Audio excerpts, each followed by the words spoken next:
Hello everyone, this is Raman Tiwari. आज हम लोग फ्लूइड प्रेशर चैप्टर के एक अगले वीडियो के साथ मिल रहे हैं, जुड़ चुके हैं।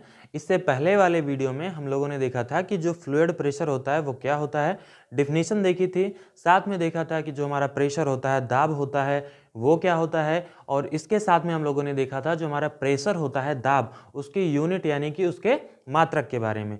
इन सारी चीज़ों को हम लोगों ने पिछले वीडियो में डिस्कस कर लिया था। अगर आप लोगों ने नहीं देखा है तो जाके ज़रूर देखिए।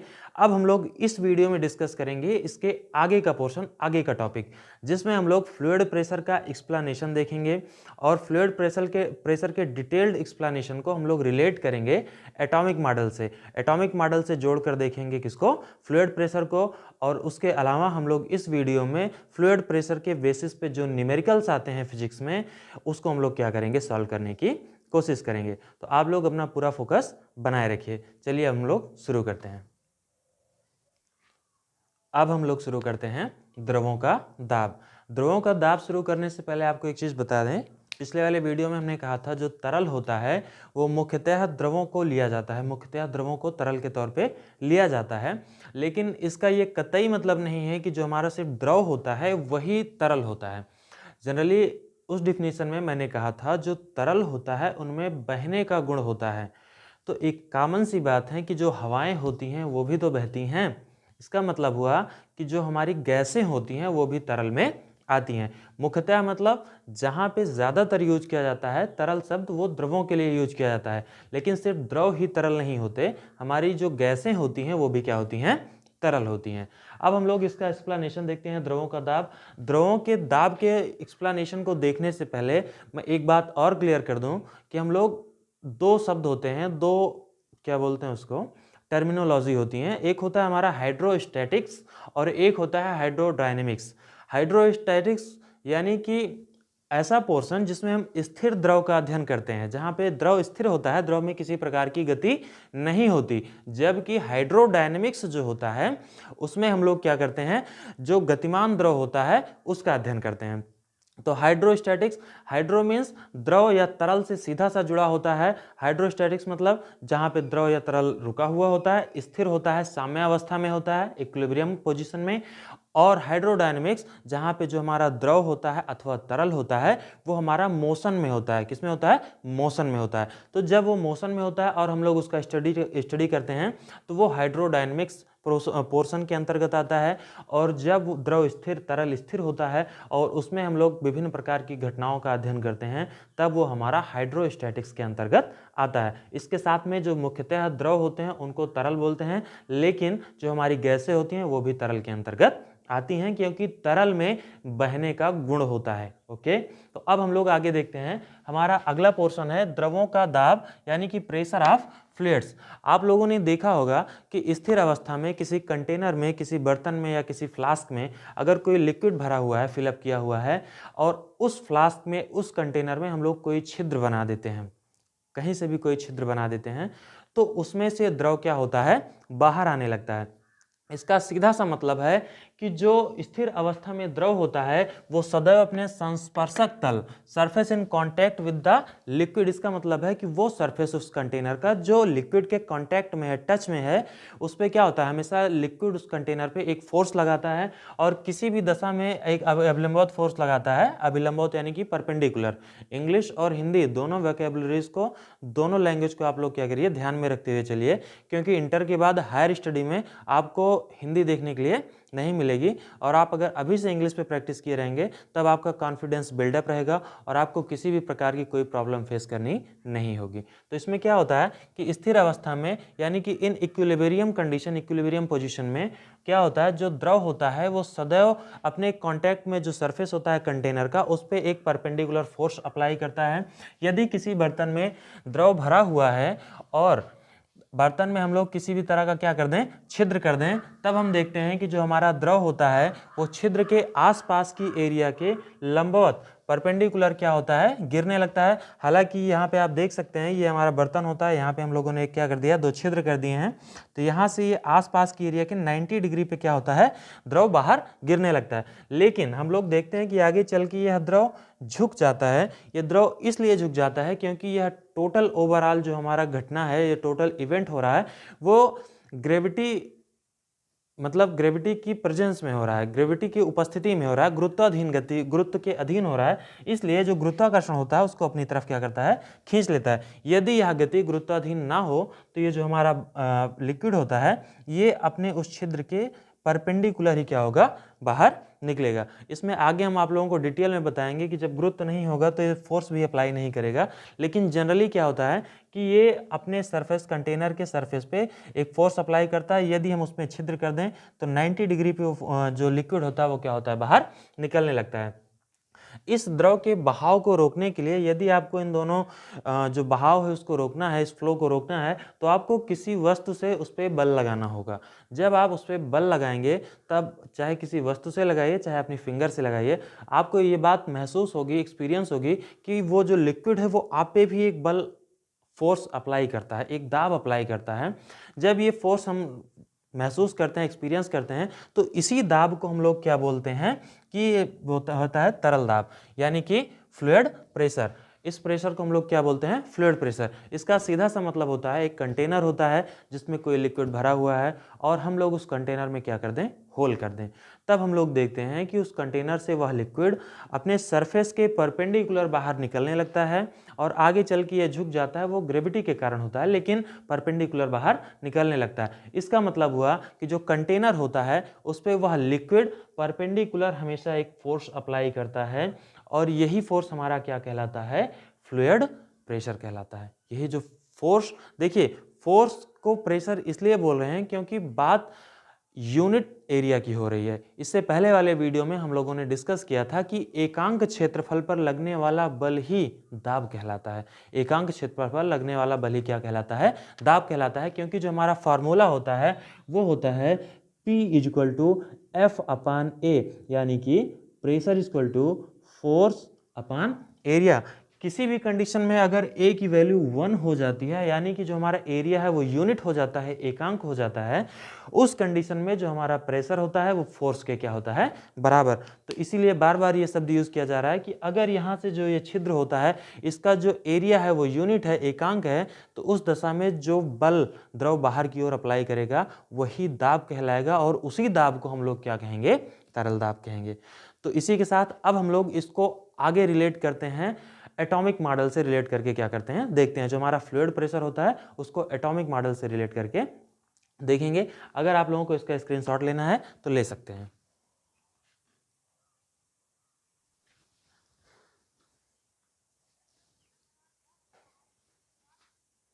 अब हम लोग आगे देखते हैं।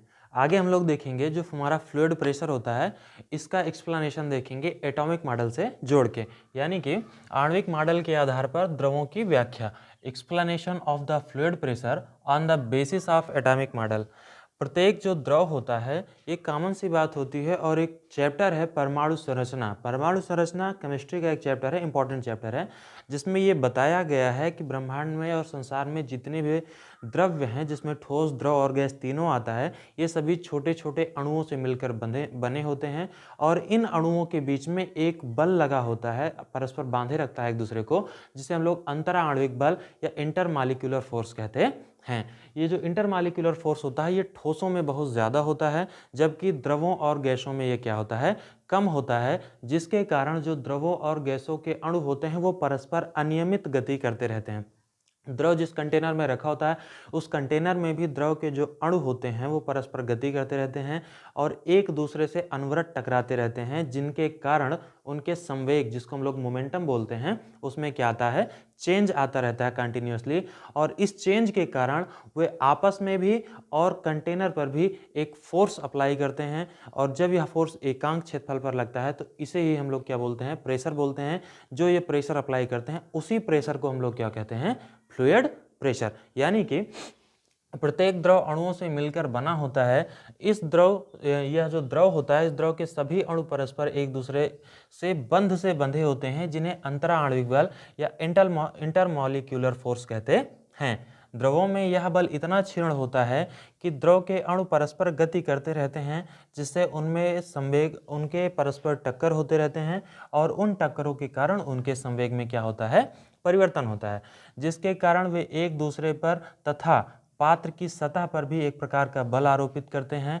एकांक क्षेत्रफल पर इस बल का जो परिमाण होता है, परिमाण मतलब उसकी क्वांटिटी, उसका मान, उसकी वैल्यू, ये क्या होती है, दाब कहलाती है। और ये जो दाब होता है, ये पात्र की सतह के लंबवत यानी कि कंटेनर के सरफेस के परपेंडिकुलर होता है।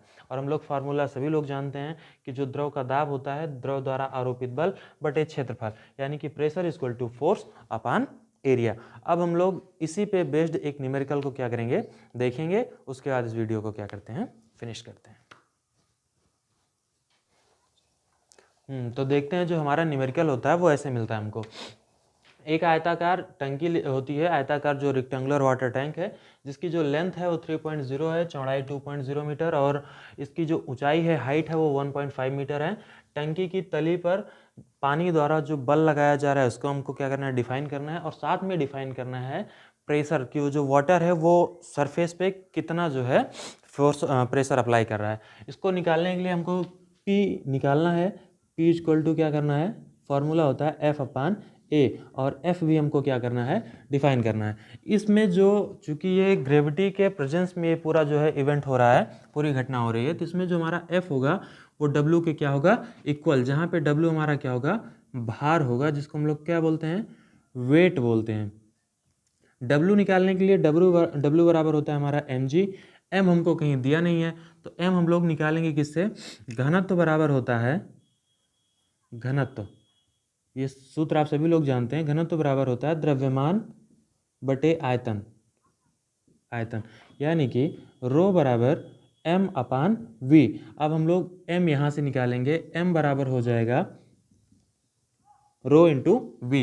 रो हमारा ये दिया हुआ है, v निकालना है। v निकालने के लिए जो हमारा जो शेप है, वो कंटेनर है, वो उसका जो बेस है, बॉटम है, वो हमारा रेक्टेंगुलर शेप का है और उसमें एक हाइट है। जब रेक्टेंगुलर शेप का कोई बॉटम होता है और उस पर एक हाइट भी होती है, तब वो हमारा क्यूबॉइड होता है, यानी कि घनाभ होता है।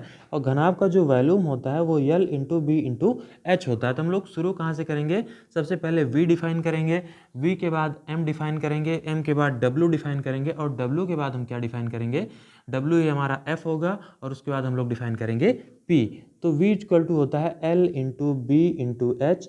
L की वैल्यू हमारी कितनी है, L की वैल्यू है 3.0 मीटर, इंटू B की वैल्यू है 2.0 मीटर, और H की वैल्यू है 1.5 मीटर। अगर तीनों को ऐड करेंगे तो हमारा हो जाएगा 9 मीटर क्यूब। ये हमारा V की वैल्यू आ गई। अब हम लोग देखते हैं M बराबर, तो M बराबर रो इंटू V होता है। रो की वैल्यू है 1000 किलोग्राम पर मीटर क्यूब, इसको लिख सकते हैं 10 पावर 3 इंटू 9, V का वैल्यू है मीटर क्यूब है, और ये भी मीटर क्यूब है, तो हमारा क्या हो जाएगा, ये मीटर क्यूब है। एक्चुअली में जो हमारा रो है वो है हमारा किलोग्राम प्रति मीटर क्यूब, जबकि जो हमारा V है वो हमारा है 9 मीटर क्यूब। ये मीटर क्यूब ऊपर है, यहाँ पे बटे में है, ये हो जाएगा 10 की 9 मल्टीप्लाइड बाई 10 पावर 3 किलोग्राम। ये किसकी वैल्यू आ गई, m की वैल्यू आ गई। अब हम लोगों ने m डिफाइन कर लिया, तो हम लोग डिफाइन क्या करेंगे, w बराबर होता है mg, यानी कि m हमारा है 9 मल्टीप्लाइड बाई 10 पावर 3 और g हमारा कितना है 10। तो w इक्वल टू हो जाएगा 9 मल्टीप्लाइड बाई 10 पावर 4 न्यूटन। हम सभी लोग जानते हैं जो हमारा वेट होता है, भार होता है, उसकी जो यूनिट होती है वो क्या होती है, न्यूटन। और ये जो W है यही हमारा क्या है, F के बराबर है। तो F इक्वल टू भी हमारा क्या हो जाएगा, 9 इंटू 10 पावर 4 न्यूटन। यानी कि वो जो लिक्विड है वो अपने बॉटम पे जो फोर्स अप्लाई कर रहा है उसका जो टोटल वैल्यू है वो 9 इंटू 10 पावर 4 न्यूटन है। अब हम लोगों को प्रेशर निकालना है, तो P equal to F upon A होता है, जहाँ पे F की वैल्यू हो जाएगी 9 इंटू 10 पावर 4।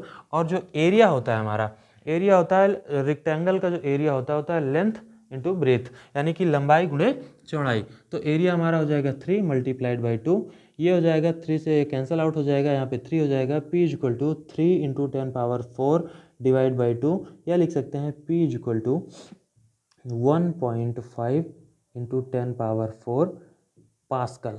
हम लोगों ने कल डिस्कस किया था कि जो हमारा प्रेशर होता है उसकी यूनिट क्या होती है, पास्कल। तो इसी के साथ हम लोग इस वीडियो को फिनिश करेंगे। अब अगले पोर्शन के साथ अगले वीडियो में मिलते हैं, तब तक आप लोग स्वस्थ रहिए, मस्त रहिए। Thank you.